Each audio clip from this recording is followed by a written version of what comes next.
वसई विरार शहर महानगरपालिका निवडणुकीसाठी आचारसंहिता काही दिवसात लागणार आहे। निवडणुकीच्या या पार्श्वभूमीवर वसई विरारतून मोठी बातमी समोर येत आहे।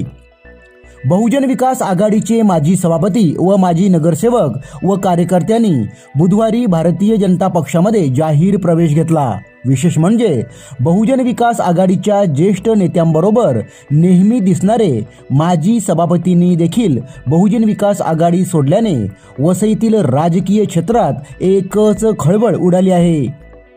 नमस्कार, आपण पाहत आहात माझा भूमिपुत्र न्यूज चॅनल। आपण या चॅनलवरती नवीन असाल तर चॅनलला आता सबस्क्राइब करा, कारण वसई विरार पालघर परिसरातील ताज्या घडामोडी आम्ही या चॅनलवरती देत असतो।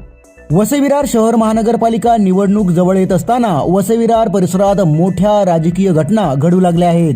बहुजन विकास आघाडीला पुन्हा एकदा विरारमधून मोठा धक्का बसला असून वसई विरार परिसरातील बहुजन विकास आघाडीचे माजी सभापती, माजी नगरसेवक व कार्यकर्त्यांनी भाजपा महाराष्ट्र प्रदेश अध्यक्ष रवींद्र चव्हाण यांच्या उपस्थितीत मुंबई येथे हा पक्ष प्रवेश करण्यात आला।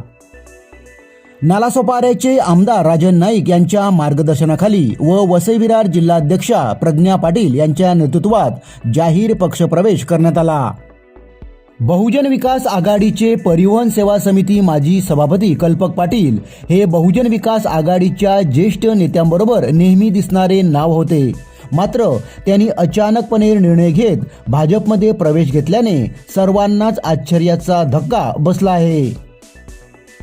माजी सभापती माया चौधरी, माजी नगरसेविका ज्योती राऊत, माजी नगरसेवक राजेश ढगे, माजी नगरसेविका सुषमा दिवेकर तसेच ज्येष्ठ कार्यकर्ते राजेश राऊत, युवा विकास आघाडीचे मिलिंद सासवणकर, वार्ड क्रमांक 61 अध्यक्षा प्रतिभा वर्तक, रसिका राजेश ढगे, विनीत जैन, मेहुल मोणे आदी पदाधिकारी व कार्यकर्त्यांनी पक्षप्रवेश घेतला आहे।